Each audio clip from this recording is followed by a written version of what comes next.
I'm here to talk to you about Indian education, higher education in particular. But I'm actually going to start with demography. How many of you here are under 35? Okay, that seems pretty representative of the country. 65% of India is under 35. How many of you are under 25? Okay, then you're not so representative because actually we have half the Indian population pretty much under 25. We are an amazingly young country. In fact, if you just take the age group from 10 to 19, there are 226 million Indians poised, in other words, to enter higher education, going through school and ready for higher education. Now, this is amazing because it's happening at a time when the rest of the world is aging, right? If you look at the average age in India today, it's 28. Of course, don't ask about the gap, since we heard about gaps between the average age of the Indian person and of the Indian cabinet. I think we hold the world record for that. But that's another matter. That's another TED talk, right? But what you've got with this average age is a time when the rest of the world is changing. So by 2020, the average age in Japan is going to be 47. In China, it's going to be heading well past 40. Europe, 46. The United States, youthful US, also 40. And India's average age is going to be 29. So we are potentially the people who are the youthful, productive, dynamic, young population ready to work and transform the world. The kinds of role that, say, China played in the last generation could be ours in the next. In fact, the International Labour Organization has worked out that by 2020, we'll have 116 million people in the age group of starting work. 20 to 24 is what they calculate.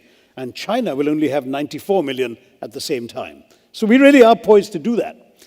But, and by the way, other countries will have a serious deficit. It's estimated that the US will have 17 million short in terms of how many people they need at working age.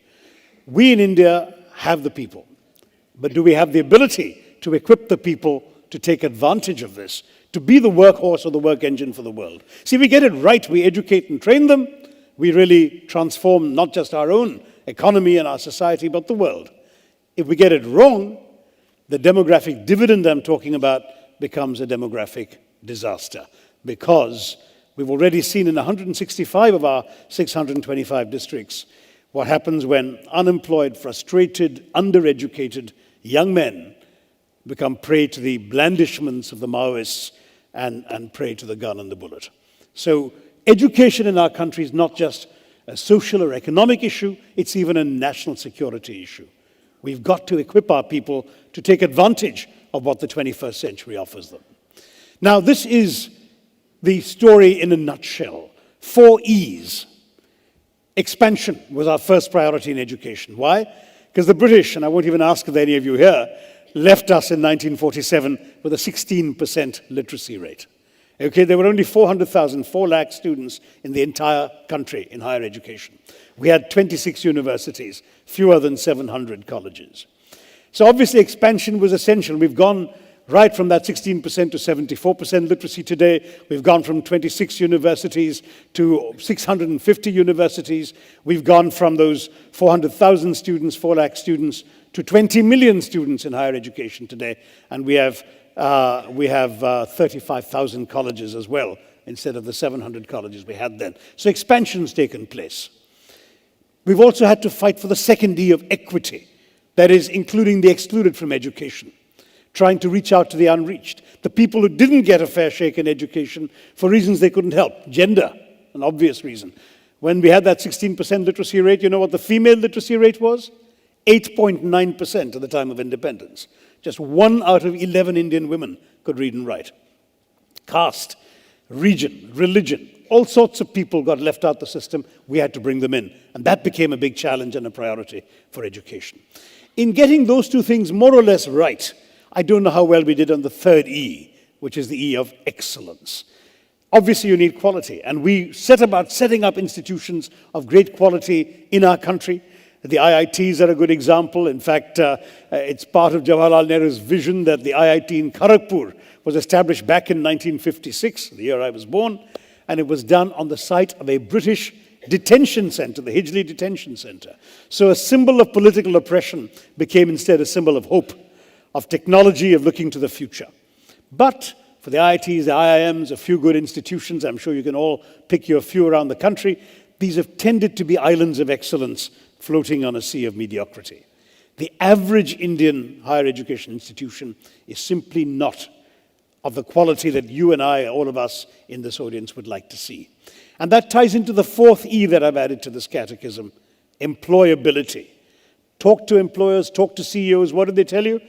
That they're simply not satisfied with the quality of the graduates they're getting. Even in the T of TED, the technological area, engineering graduates, have 500,000 engineering graduates a year.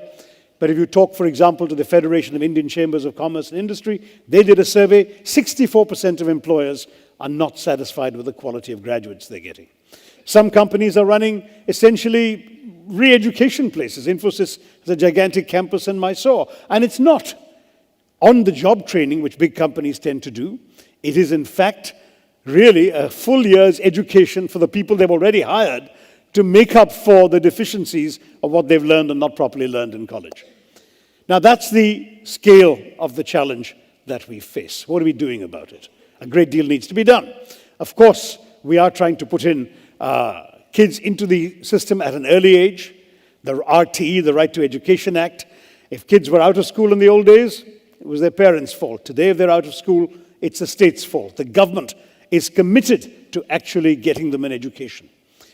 We've got more and more money being pumped in by the system at all levels. For example, many of you may have gone to prestigious universities. Lots of people in India don't. They go to state universities, which are grossly underfinanced. We've come up with a scheme to pump central money into the state universities so they actually have resources to do something with the students they have there. Money isn't the whole answer. There is an entire challenge in terms of addressing things like the gender gap. That's a gap that, despite what the earlier speaker said, we don't want to embrace, right? It's a gap we must overcome. Right now, women's literacy is 66%, better than the 8.9, but still means that, 1 out of every 3 Indian women still can't read and write. We have to overcome that. We need to catch the ones who've been left out of the net. Adult literacy, huge challenge. I went off to a village in Tamil Nadu, not far from Kanjivaram, and I met women who in their 50s and 60s were learning to read and write. And people think sometimes, what's the point? Some of their own family members, their husbands think, what's the point? The answer is it changes their lives. It empowers them in real ways. I spoke to a woman called Chitra Mani, who told me, proudly wrote her name in Tamil on a piece of paper. And I said, so what does being able to read and write mean to you? And she said, now I can see the destination of the bus, where it's going.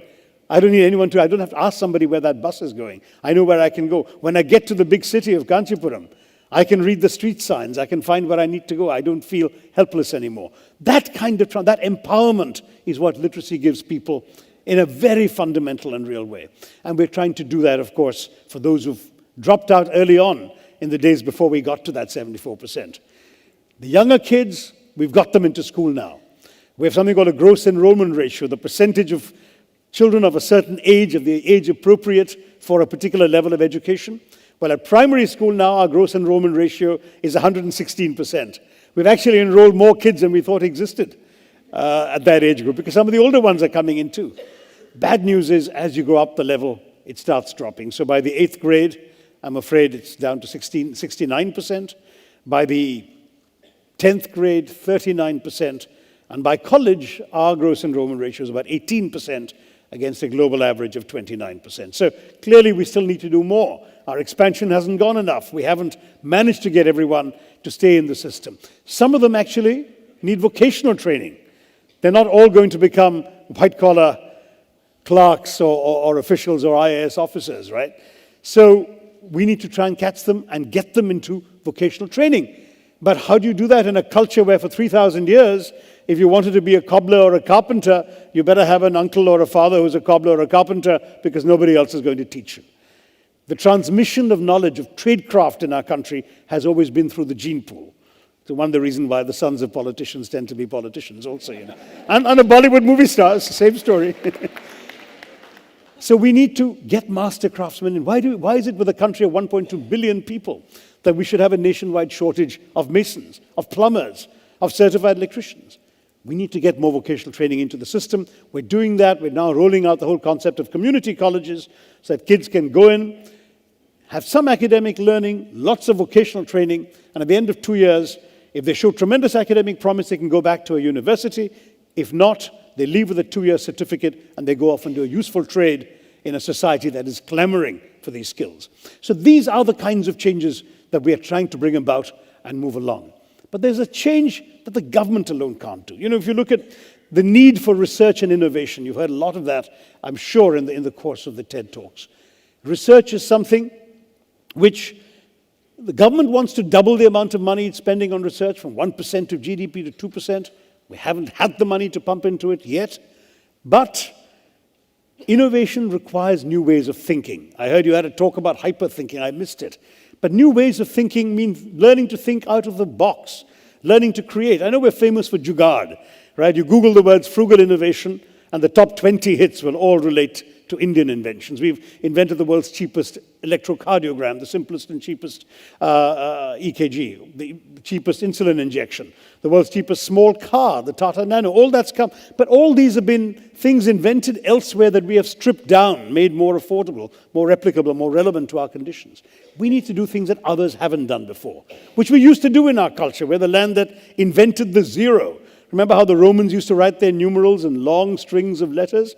Until an Indian thought of the idea of zero, emerging from the notion of shunyata in Hindu and Buddhist thinking. And that came into the zero, shunya, which transformed global mathematics. We need to think like that again. We need to come up with ideas. We have 17% of the world's brains. Why do we only have 2.8% of the world's research output coming out of our country? Well, perhaps we need to start in the classroom. Get our kids not just to have their heads filled full of facts and textbook materials and teachers' lectures, because frankly that gives you a well-filled mind. But in the era of the internet, you don't need a well-filled mind. You've got Google, right? You can find out anything you want with 2 clicks of the mouse. What you need is a well-formed mind, a mind that reacts to unfamiliar facts and details, that can actually synthesize information that it hasn't studied before. A mind, in other words, that can react to the bigger examination called life, which doesn't actually only give you things you've prepared for. And for that, you need a mind that's shaped by original thinking, a mind that doesn't just ask the teacher why, but why not. I've actually had a little experience of out-of-the-box thinking myself. I wear glasses. I don't need them to read. I don't need them to see you folks on the front. But if I want to catch somebody in the back row there, I have to look through glasses. But because I hardly ever wear them, I keep losing or breaking them. I shove them in a pocket, bang against a wall or something, they crack. I put them on a lap. When I get up, they fall down. Somebody steps on them, they break. In the first 3 months of this year, I lost or broke 6 pairs of glasses. So I was telling a friend about this. And he said, simple solution. Why can't you think of that? I said, look, there is no easy solution because for 150 years, glasses have been made in one way, right? They're joined together at the center and they hang over your ears. That's what I find inconvenient, so I take them off. And he said, no, we'll find a different way. You can reimagine glasses in a way that they're not going to hang over your ears or be joined in the middle. And this is what he did. I'm wearing them right now, and I want to see anybody at the back. I just pull that together, like 2 magnets in the middle that click together, and I can see you all at the back. Now, it's a silly example, perhaps, but it's an example of how one can think out of the box.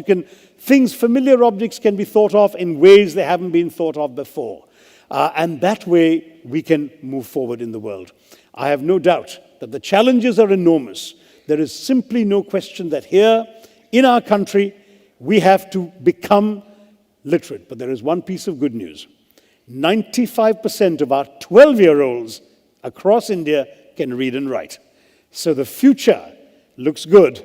And as far as the workforce is concerned, if we can get all these other pieces in place, we can say to the rest of the world, we're coming. Thank you very much.